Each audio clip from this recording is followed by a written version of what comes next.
I appreciate that. Thank you very much.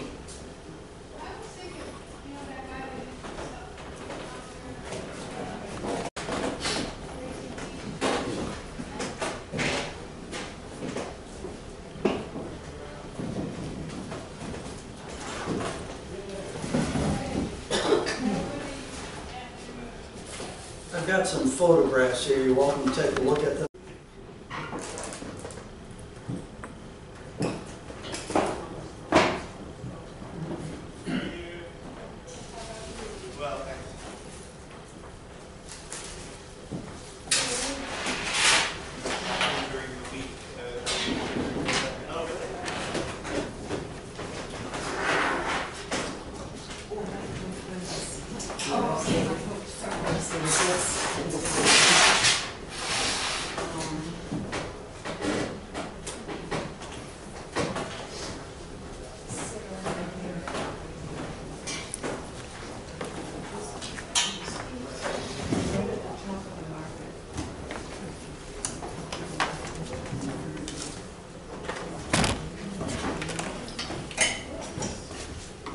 Sorry about that. I kicked your tripod. Thank you.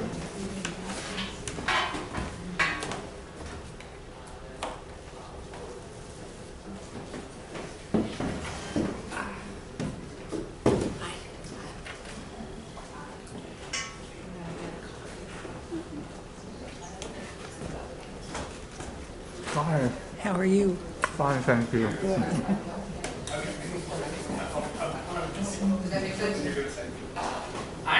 It was worth a try.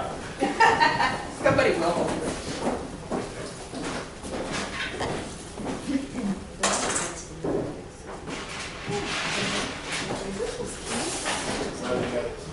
All about a storm. It sounded like that.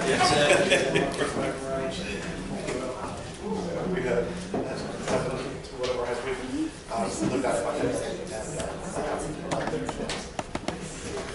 Get ready to get out the road. I'm saying I looked over. We didn't have Eddie above our suits or anything like that, so we just put the box down there. Came right back out. School day, 2 boxes.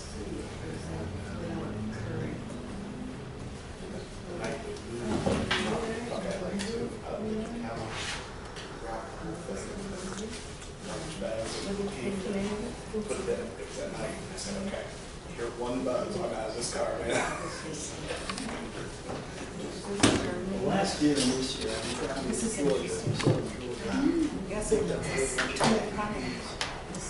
well, even though they're all packaged, there's half of the hangers on. So coming back, there must be at least 5 of these flying around.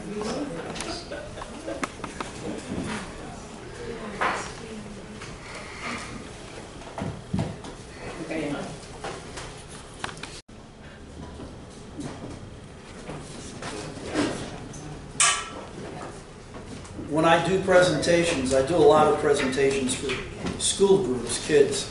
So I put the hat on, and it gets their attention.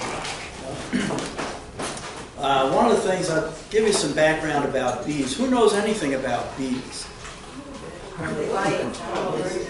You're allergic? Okay, I'll stay away from it. Bees never sleep. They work 24/7.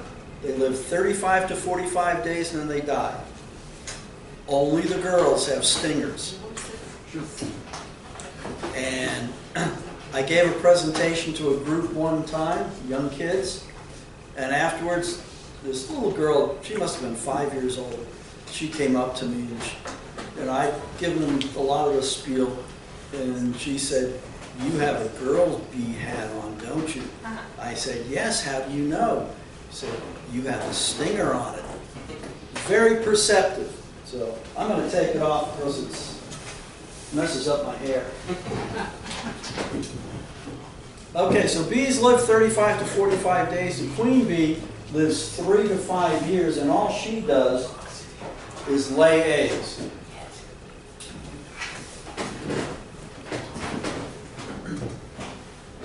Now, these little sticks that I gave you out, they're honey sticks. These are flavored.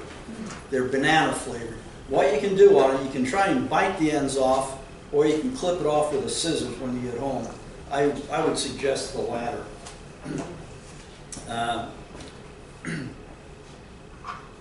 We lose more bees in the springtime than any other time of year. When it gets cold outside in the wintertime and the food supply dwindles, the first thing they do is they kick out the boys. If they don't leave, they kill them. How do they kill them? Sting them. You can sting a bee. Of course. So like, they do that, and then when it gets cold, they'll cluster. They'll get into a ball, and it can be 20 below zero outside. Inside the center of that cluster is the queen. It's 90 degrees in there. And what the bees do, they'll rotate around so the girls on the outside don't freeze to death or starve to death. So, very protective. Everybody does everything to protect the queen. She is the future of the hive. Without her, it'll die. The only thing the queen does is lay eggs. She'll lay 1,500 to 2,500 eggs a day. Everybody else is there. All the girls, the worker bees, they are there to take care of her. They feed her, they clean her, they keep her warm when she needs to be warm. They keep her cool when she needs to be cool. They groom her. She doesn't do anything but lay eggs. The boys do one thing in life, and when they accomplish that, they die. Any guesses as to what it is they do? Bingo. So, oftentimes I get a question frequently, and again, if you have any questions whatsoever, don't hesitate to call out or raise your hand or whatever, and I'll answer. When I do it with the kids,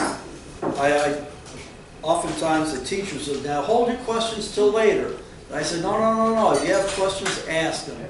And it makes the presentation flow. Because kids are just curious as all get out, and they ask the most incredible questions. Urban beekeeping is a little bit different in some ways, because primarily we have neighbors. And some neighbors are a little bit more nervous about bees. I'm pretty lucky. I've only got one neighbor in my area who's a little bit touchy, and I'm trying to educate him. He's got 2 little girls. He came over, or his wife came over one day and said that one of my bees stung him, and she wanted something to put on the sting. And I said, bees will travel up to 5 miles foraging. Okay, so for her to say that it was my bee that stung her husband, my question was, did you see which direction it came from? That killed that, yeah. One of the girls told me later on, she said, I think it was a yellow jacket. And that's one other thing here. I do a lot of bee collecting. People call me when they've got bees in a building, in their house, in a garage, in a warehouse, you name it. I've done it. I also collect bees that are swarming. And a swarm is when the queen and half the hive make a conscious decision to leave. And you can see this big cloud of bees taking off, and they'll land on a telephone pole, a stop sign, the side of a UPS truck, just almost anywhere. I was at a meeting Tuesday night out at Franklin Park Conservatory. I got a call from somebody up in Clintonville. Said, you got bees, a swarm of bees out here. I said, where are they? It's on a city trash container. So I got the address, and on my way home I stopped off, and sure enough, there's a pack of bees on this trash container, one of the big green ones. So I got a box out, I got my brush out, and I just brushed them into the box, closed it up, took them on home with me. When bees swarm, before they swarm, they will gorge themselves with honey because they don't know how long they're going to be out. So when they do that, they eat so much honey, they can't bend their little butts to sting you. So if you see a swarm of bees, don't go bonkers over it, don't get excited, don't go crazy. Just relax. And in fact, if a bee comes around you, more often than not, you just need to relax. Okay? And I tell this to the kids as well, close for adults. If a bee comes around you, the best thing to do, put your head down, turn around, and slowly walk away, and it'll generally leave you alone. Now, that doesn't always apply because women use these flavored shampoos and perfumes and other things to smell good, which is fine. But if you smell like a flower, bee's going to check you out. So, and the last thing you want to do, and this is very important, I tell this to the kids as well, the last thing you want to do if a bee comes around you is to start swatting at it. Once you take that first swing, you can take it to the bank, you're going to get stung.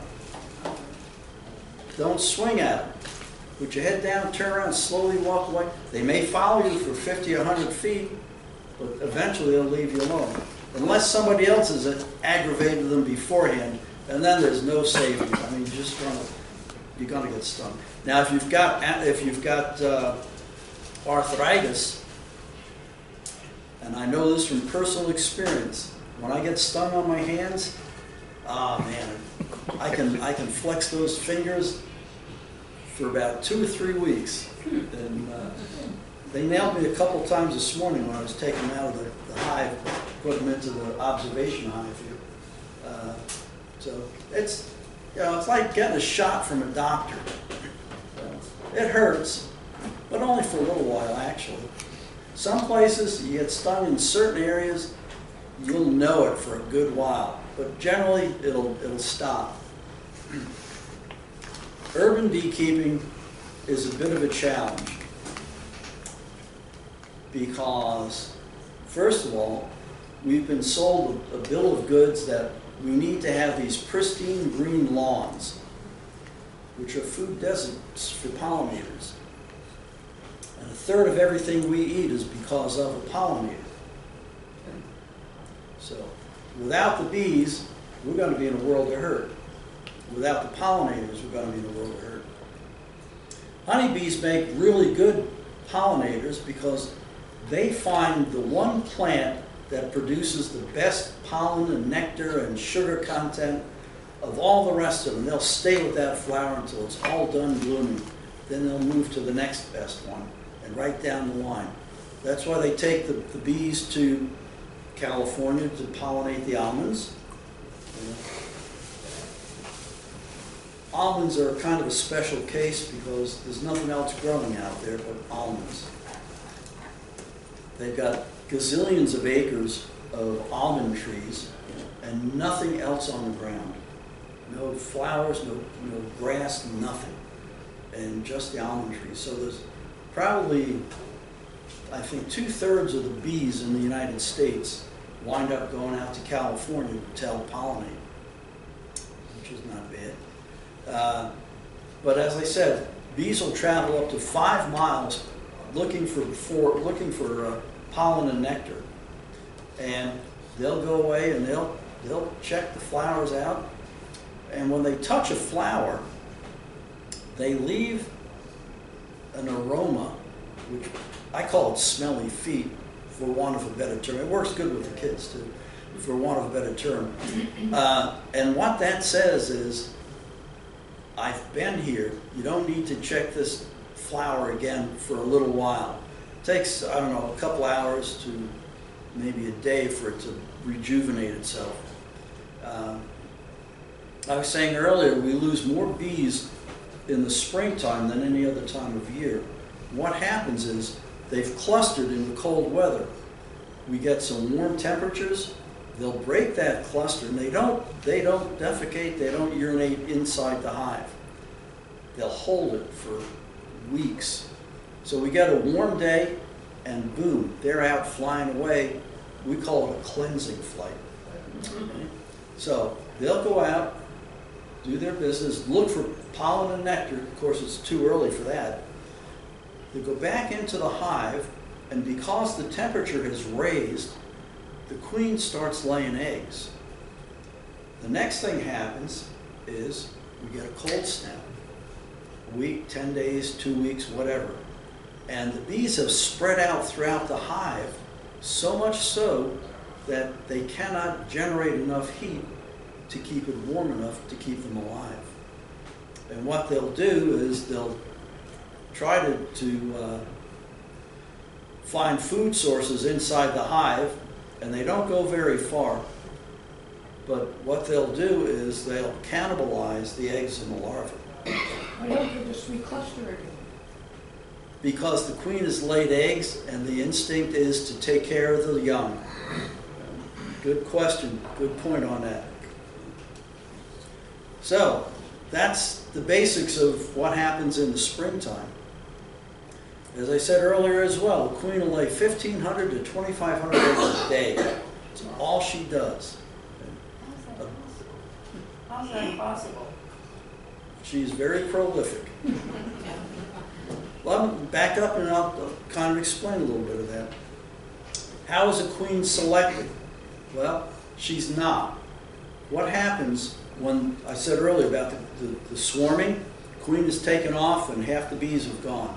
Within an hour or less, the rest of the hive will realize we don't have a queen.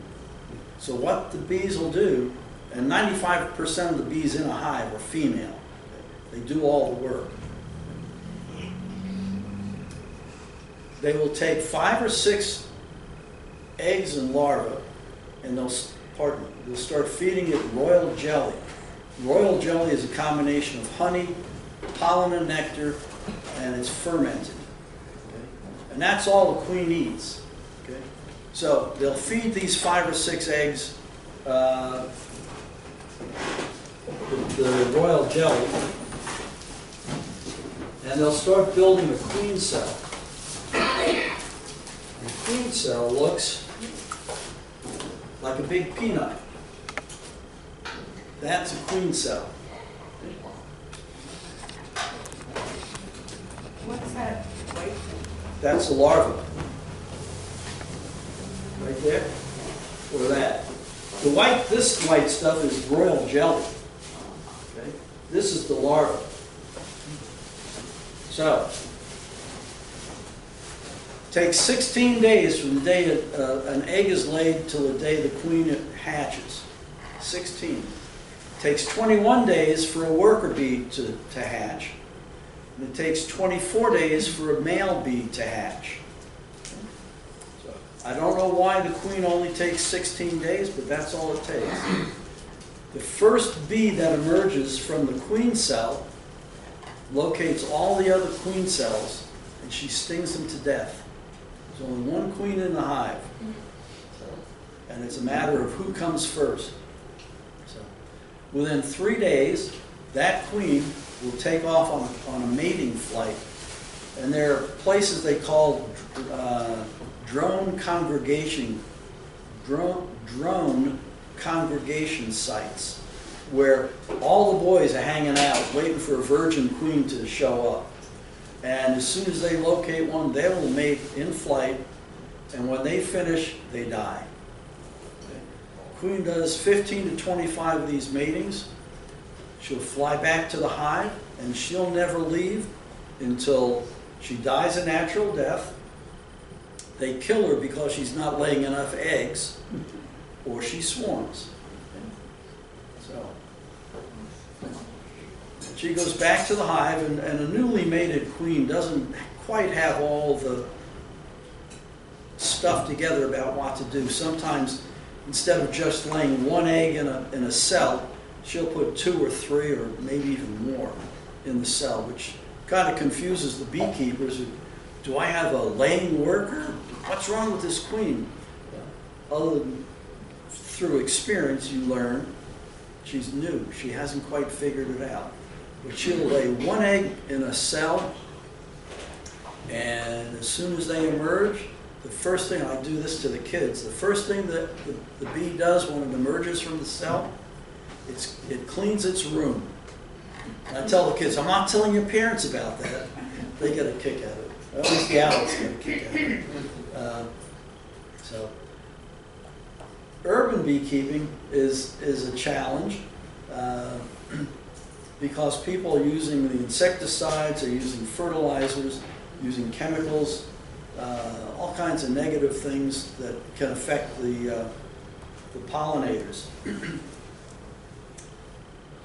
But it is a lot of fun if you're not allergic. First thing that we teach, I'm a trustee at the Central Ohio Beekeepers. I got their business cards and some brochures. You're more than welcome to take some. I've got some other brochures over here about honey recipes and other items about honey. I'm also the treasurer for the East Central Ohio Beekeepers. They've got 4 counties, Licking, Fairfield, Muskingum, and Perry counties. And I live in Franklin County. They let me be a member, and they let me be the treasurer. It's been an education for me, and I have gotten to a point in my life that I'm just enjoying the daylights out of it. I enjoy doing presentations, and I enjoy inviting people to learn how to become a beekeeper. When I do a PowerPoint presentation, one of my last slides says, my favorite mantra is, and I chit-chat a little bit, and I throw up the last slide. It's that slide that says, you want to learn how to become a beekeeper? So if anybody wants to learn how to become a beekeeper, talk to me afterwards. I'd be more than happy to fill you in on some of the details. One other question I get frequently, how often do you get stung? And my response generally is, well, how often do you breathe? So, it happens, But I'm lucky I'm not allergic to them. I've not had any adverse reactions. A friend of mine who's gone out a couple of times with me gunning bees got stung here and here, and she just blew up on her face. But that happens. Didn't happen a second time. It's the only time that happened. What's going on in there right now? Okay, this is an observation hive. I brought it with me so you can see what a hive looks like, what a frame in a hive looks like. These are, we call this brood. These are eggs that have been laid and covered over, and in a few more days they're going to emerge. Okay. On the side, we've got honey. They use that to feed the bees, the babies, and there should be there's pollen and nectar in there as well. And they use that also to feed the bees. So why are they just all flitting around in there? They are nurse bees. They're taking care of the eggs and the larvae. Okay. It's their job to keep the house clean. Bees are incredibly clean, incredibly clean. Nothing goes to waste in the hive. The bees will, if there's a draft, they will use a product we call propolis. We also call it bee glue. And they will just fill in a strip alongside the hive to seal out any drafts. And it makes it difficult for the beekeeper to separate the frames. So we use a bee tool. It's called a hive tool thing. It's also used by painters to scrape paint. But somebody changed it and called it a hive tool. What we do is we use this to adjust the frames, to break the propolis apart so we can lift them out. So that you can use to scrape stuff with as well. When you harvest honey from the hive, is there a certain process you have to follow so that you don't destroy the hive? You know, take too much, or what's the balance between what you take Good and what point. you leave for them? There's several rules of thumb. Okay? There are different size frames. Okay? This observation hive holds what we call a deep frame. Okay? That's the biggest one. This is a medium frame. And then there's another one that's a little bit shorter, we call it a shallow. Okay? So, what some people do, and it's all on personal preferences, we will have 2 deep boxes, and then we put honey supers on top of that, and they're probably mediums. Okay? What we do is any honey that is in the bottom boxes is for the bees for the winter time, and we don't touch that. We also put in, some people do, again, it's all personal preferences. Some people will put a queen excluder on top of that second box to keep her from going up. That prevents eggs and larvae from getting into the honey. Okay? So, depends on... Could you go for this side? Sure. Did anybody witness the accident outside? Yes. Nobody? Thank you. Sorry. Okay. So goes my presentation. I do have a question though. Sure. Okay, you said the female do all the work. Okay, the question I have is, I can't tell which one's the female and which one's not. Very good point. Very good point. What magnification are those pictures? I don't know, pretty substantial.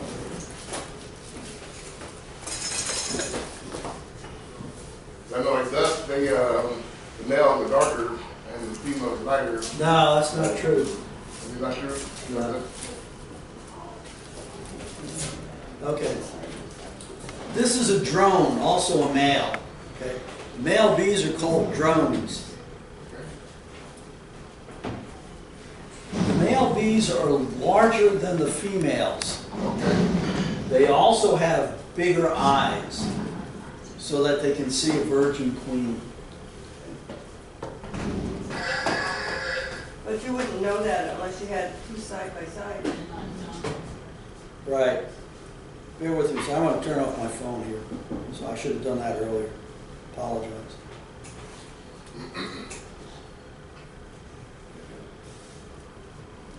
What was the question? I said the only way you'd know that though is if you had a male and a female side by side. You can see them in the hive.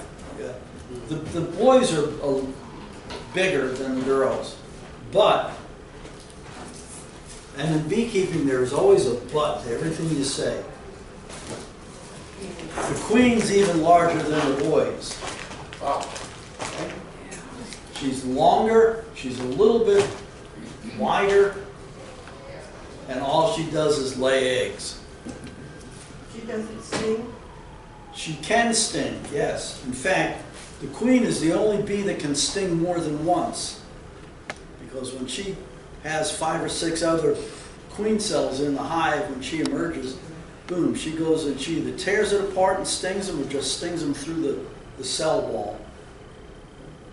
But her stinger doesn't have a hook on it or a barb like the other girls do. The queen also makes a conscious decision whether she is going to fertilize an egg or not. If she fertilizes it, it becomes a female girl. If she doesn't fertilize it, it becomes a male. Do you have issues with Africanized bees? Not up here, no, not yet. No. Did you say?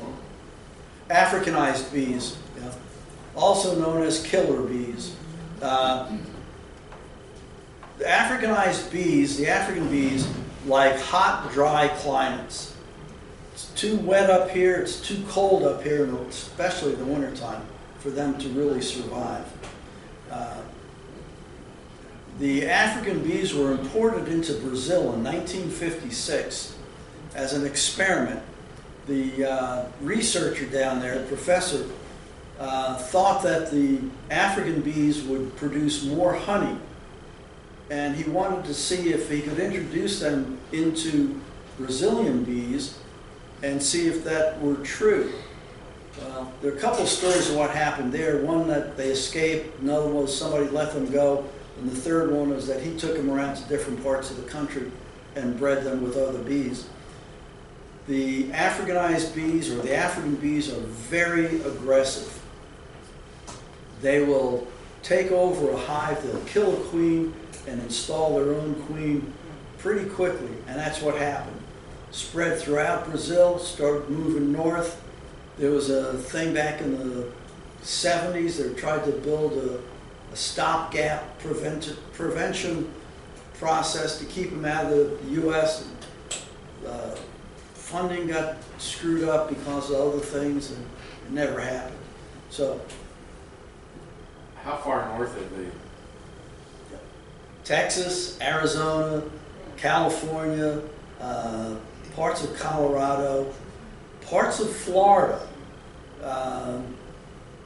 And it's like somebody drew a line, said, yep, in here we're going to have Africanized bees, but not down here and not up there. Because of the moisture, the rain and stuff. I did have some experience with Africanized bees one time in Mexico. I was in a small village, and soon after I started beekeeping, and didn't have a inkling one about, I had no intentions of talking bees, but the topic came up, and somebody said, well, they got bees in the men's room at the cantina. So being a Researcher. brilliant beekeeper, we call them newbies, I figured, well, let's go take a look at it. Well, they got a guy, had two guys. One got the key for the restroom because they kept it locked. And this part of Mexico was warm enough that they didn't have glass in the windows. The window was about 15 foot up in the air, and you could see the bees going in and out. So the guy goes in, unlocks the door, and just cracks the door, and they were on him instantly. I don't know how many stings he got, but he took off running, and the guy behind him took off running. I was far enough away that they didn't come after me. But I figured, well, if I get some sugar water and a spray bottle, I'll, kind of spray them down, that'll take care of them. Well, I didn't get from here to the wall, and they were on me like, you know what. And fortunately, there's a guy across the street had a garden hose. He saw what was happening. He dropped the hose and he left. I ran over there, I grabbed that hose, I sprayed myself, I sprayed the area, and they left me alone. I did get a couple of stings on it, but not something I want to encounter again. What's the best thing to do when you do get stung? Good question. Okay. One thing don't do, don't grab it and pull it out. Because what you're doing is you're grabbing a venom sac and you're injecting more venom into your body. The thing to do is you've got a credit card or a fingernail, scrape it off. Okay. Second thing to do is put an ice cube on it, put some alcohol on it, or put some honey on it. Okay. When the bee stings you, it leaves a pheromone, an odor, that basically says attack. So you want to get that venom sac out of there as quickly as possible. You want to cover it up. I would even put some saliva on it just to cover up the area so that the odor of the pheromone is controlled. Good question. How many hives do you maintain? I've got 6 or 8 in my backyard.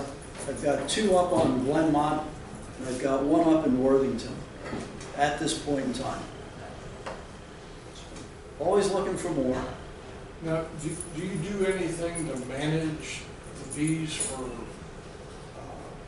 producing more honey, selective breeding or anything, or you just kind of let nature take its course? It's a lot of beekeepers are defensive in their approach as opposed to being proactive. And this comes with the learning process. Okay? First-year beekeepers are just so afraid of making a mistake. You know? They do all kinds of things, and some right, some wrong, but you know. There's a scenario, you can ask 5 different beekeepers the same question, and you'll get 10 different answers. And that's true, and they're all correct answers for whatever the circumstances were at the time that they're telling you about. Possibly none of those answers will work for you, or maybe all of them will. So part of the learning process that we try to put out a lot of information. So a couple of things. Beekeepers have to learn to become weathermen, weather watchers. They have to become a whole bunch of different tasks. I did a lot of removals last summer. A couple of them were out east, and I was surprised when the first beehive that I had encountered was bone dry. Not a drop of honey in it at all, which is really unusual because at that time of the year, it should have been packed away with honey, getting ready for the winter time. About 4 or 5 days later, I went to another house, not too far from this first one, opened it up, same thing, bone dry, unusual. So I started spreading the word with other beekeepers, check your hives for food supplies, and feed, feed, feed. A number of people thanked me for it, because for whatever reason, the food supply for the bees just dried up and hadn't been there for a while. So they were unable to make honey, they wound up eating it. So what did you feed them? Sugar water, Okay, 1-to-1 sugar water, yeah. When you said it was bone dry, do you mean there were no bees in it? There were bees in it, there were some bees in it, but there wasn't any honey at all. Okay? So, trying to think what else I was going to say there. Happy birthday. Do you feed them with sugar water on regular basis? Do you feed them with sugar water on regular basis? No, good point. What we do, there are certain times of year that we do feed the bees. When we first get a package of bees, which is how most new beekeepers start out their adventure. They'll get a package of bees. It's about that wide, about that long, about that high. It's got screen on both sides. It's got a wooden cap on the top that covers up a can of sugar water. So the beekeeper will take that, and there'll be a queen in there as well. So we'll take that box apart, take the can of sugar water out, take the queen out, cover it back up so the bees can't get out, shake any bees on the outside of the queen cage, so there's not, put her in your pocket so she doesn't get lost. Then we'll take those bees and we'll set them into a hive. And there's several different ways of doing it. I'm not going to go into the details on that. But we'll put them in there, they'll emerge, and we'll put the queen on the side of one of the frames, just like this, so the bees can get at it to feed her. There's also a cork in each end. One end has got a chunk of sugar candy in there. So we'll take that cork out so the bees can start eating it from the outside. And there's also attendant bees on the inside, and they'll be working from both ways. About 4, 5, 6 days, they'll eat through that sugar, the candy, and she'll get released. She'll move into the hive, and she'll start looking for a place to start laying eggs. So when we put those bees in like that, we'll feed them the 1-to-1 sugar water. Come the summertime in July and August, nothing is blooming. So if the bees haven't put enough food away already, we recommend feeding them again. And give them 1-to-1 sugar water. Later on in the fall, and this is goldenrod and asters are the last food supply for the bees before winter. Last year, as an example, September was bone dry. After about the 2nd or 3rd of September, we didn't have rain throughout the rest of the month. Nothing bloomed. The goldenrod didn't produce the pollen and the nectar, and the asters didn't either. The bees went into the wintertime stressed because there wasn't anything that they could build up. So what the beekeepers do for those that have bees, we feed them 2-to-1 sugar water. 2 parts sugar, 1 part water. That way they don't have to evaporate so much moisture to get at the sugar content. And that tides them over a bit. We also have some other things, some pollen patties that we can put on there to give them supplemental feeding, gives them some nutrients that more than just the sugar, protein and stuff. That's what we do. And again, in the springtime, before things start blooming, we'll give them some sugar water to get them started. And in the springtime, the first food supply for the bees, dandelions. So if you've got dandelions, pat yourself on the back because you're feeding the bees. My neighbor's a good neighbor then.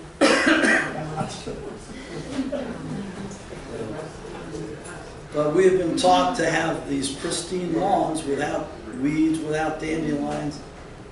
Well, dandelions are not native anyway, so the French brought them. They came from France back a long time ago. How do you give your sugar water to the bees? Do you spray or? No. We have feeders. There are different types of feeders that we have available. Some of them are their box, the same dimensions as the length and width of a hive. They're about maybe that tall, and there's a strip, 2 strips of wood in the middle to allow the bees to come up. And it's been waterproofed, sealed with wax on the bottom, so it's not going to leak through.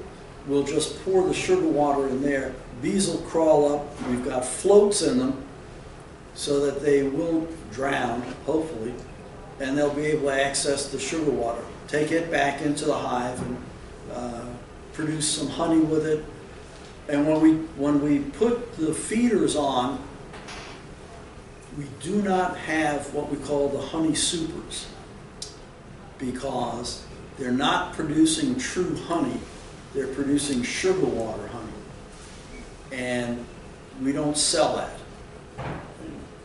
So if we've got a feeder on, we take off the other box or boxes. So, question? What if I just wanted to bring bees into the neighborhood? I've got things that flower, but you know, before you started making hives, they had their own way of making their own hives. What are ways to do that just to keep nature going? Bees will find a hollow tree, and they will set up a hive in a hollow tree. Bees will find an opening into a house or a building or a garage or a warehouse or you name it. And I can show you pictures later on of places where I've gotten bees out of houses. In fact, yesterday I was up in Johnstown. A guy had a beehive in his chimney. And I got up there and I could smell fermented honey. What had happened is there was on the top of the chimney, you had 2 flues and another piece that had an opening in it. And it had a crack in the cement work. And the last rains that we had the water got in there, penetrated the honey. The bees left. And I mean, it was a couple days and I could smell it just going. So I wound up just dismantled part of the chimney to get it, because I started out with a space about that wide. And I look in there, I got my flashlight looking, and I could see it was at least that deep or deeper, and it went over that way further than I could get my tools in to do anything with it. So I asked the homeowner, I said, is it okay if I, take this on you? So we agreed upon, and he said, yeah, go ahead. And I try to minimize any damage that I do. And I tell folks, I'll remove the bees, I'm probably going to have to cut a hole, but I don't do the repairs. Okay? And so far, people are good with that. But again, bees will find an empty tree, and they'll get in there. They'll get into a house, and they'll set up in between the studs of a house. You'd be surprised how much they did. I did a removal in Westerville year before last. There were 2 hives in the house, one on the east side and one on the west side. I started on the east side at my knees, 2-story house, that far from the top. Took the siding off all the way up. It was bees and honeycomb, and I didn't take any pictures, kicking myself. Went around to the west side of the house, same thing, started off low, worked my way up, bees and honeycomb the whole way. How do you get that out? With a machete. First of all, seriously, there are different, every job is different. One of the things I do is take a vacuum, a bee vacuum. It has an adjustable vacuum on it because you don't want to suck up bees at full force, because once they get into the canister, they're just going to pop against the end of it and get killed. So we put it on a very gentle speed, so to speak.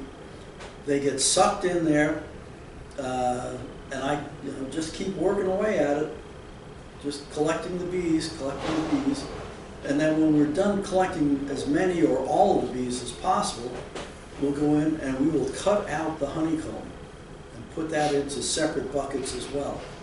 And I try to educate people, you can't do the job halfway. You think you're going to save money by spraying the bees? No. If you could understand how far bees travel, I did a house on South 3rd Street, German Village. They got in between the window and the stone of the house. They came in, they turned left, they went about that far, they turned right, they went about that far, and then they went up about that far. And they built honeycomb. And I'll show you a picture of that later on as well. I should have brought my PowerPoint presentation. It's got a lot of good pictures that explain a lot of different things. But, question? Yeah, what do you do with the bees after you capture them? Take them home, put them in a hive, give them to another beekeeper. If somebody helps me on a project or a job to cut out, I'll basically let them have the bees, especially if I'm full. So when you're in there and extracting them, you talk about using the vacuum, but aren't the guys, aren't you aggravating the ones that are still there that you can't? No. What happens is, the smaller the opening, the more aggressive they are. Once we cut a bigger hole in there, they are more interested in getting honey, and I'm not sure if they're getting out of there, swarming, or what they're doing. But they feel threatened. They're more concerned about the eggs and the larvae and the honey. So as you open it up, they actually don't bother us a whole lot. Good question. What is, how and why do these buzz? I think it's just the speed of their wings flapping. Yeah. Now, that's a good point. You bring that up. I'll expand on that a little bit. Bees in the house, you don't hear that. If you hear buzzing, it's not bees. I had some buzzing going on in my bedroom a couple years ago, and I thought I had bees in there. I went out next day and got to looking around, yellow jackets. I could hear them buzzing, but the house on German Village, guy never heard the bees. He saw the dead bees flying to the window, but he never heard them, didn't know where they were. Question? When you were talking about Africanized bees and regular bees, and they wanted to put them together, did that ever work out? Do Africanized bees make good honey? They do make a lot of honey, yes, they do. They also swarm a lot more. Okay? They will leave very quickly. In fact, down in Mexico, the bees left either later that day or the next day. They were gone out of the cantina. But they left a whole bunch of injured people in the process. Could you please explain about raw honey, unfiltered honey, organic honey, what else? Like, pure honey. Okay. And what makes it organic? Gotcha. Okay. If you're going to buy honey, buy it from a beekeeper or buy it at your farmer's market. And I'll tell you why. Pure raw honey. If it doesn't say pure raw honey, something's been done to it. Stuff in the grocery stores has generally been heated to 180 degrees. They don't want it to crystallize. That process of heating the honey destroys most of the beneficial ingredients. Second thing that's done to store honey is more than likely it's been filtered. It takes out the rest of the beneficial ingredients. Pure raw honey is, I'll take a frame of honey out of the hive, get all the bees off of it, take off the wax capping that's covering the honey.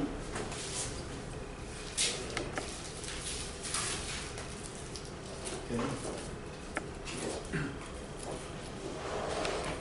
Take off the wax capping, put it into my extractor, it spins it, honey flows to the side of the drum, down to the bottom, there's a valve, open the valve, I put it through a strainer, drips into another bucket. The strainer is very fine, cuts out all the debris. I'll take that container, that bucket, and I will fill bottles from it. It's not been processed in any way. It's pure raw honey. Organic honey can be anything. Who knows what they mean by that? Okay. If it doesn't say pure raw honey, I wouldn't touch it. You go to the grocery store, you'll see honey on the shelves. Take a bottle, turn it around, and look at the countries of origin. Now, it's illegal for Chinese honey to be imported into the U.S. I believe their sanitation standards aren't as strict as ours. But the Chinese will take their honey, they will filter every possible micron of identifying ingredient that would indicate it's from China. And they'll sell it to Indonesia, to India, to Pakistan, and other countries who will mix it with their honey and ship it into the U.S. Question?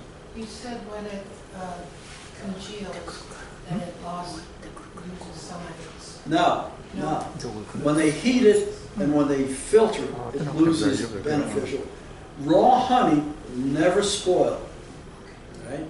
Pure raw honey, once it's capped, once they put that wax capping on the honey, it will never spoil. Will it crystallize? It can crystallize. Then you put it in hot water, does that make any difference? it'll re-liquefy it. It does not have to be really hot water. Okay, you can set it in the sunlight as well. That'll re-liquefy it as well. Never put honey in a microwave, because that destroys the beneficial ingredients that you're paying for. Okay. Now, another thing people talk to me about, the allergies. You know, will this help me with my allergies? And my comment to that, I've got a standard reply. There is no scientific evidence to substantiate the claim that raw honey or honey will help with allergies. But there's one heck of a lot of people that swear by it. It does, absolutely. Is there anything like simple to recognize raw honey? Like, let's say I'm buying it in the market, but still I have concern. Is there any way to... Pure raw honey, it's got to say it on the label. Yeah, I understand that, but is there any way to test it? Can anybody put a label on it? Exactly, that's my point. That's why I say get it from a beekeeper or from your farmer's market. Because anybody can actually adulterate honey. They can put corn syrup in it. It's all a matter of the ethics of the individual. But there is no test like... Not that I'm a aware lot of of. things on the internet saying put this, put that. Nothing reliable. There are tests, but they're really expensive. Question. Well, I used to have worse allergies than I have now. And what I learned about honey was when you buy the raw honey, to buy what is local to where you live, because they're getting the pollen off of what you're allergic to. And there's no scientific evidence to substantiate that. Well, I'm here to tell you, it ain't working. All right, I think we have to wrap it up. Thank you very, very much. Thank you, guys. Thank you very much.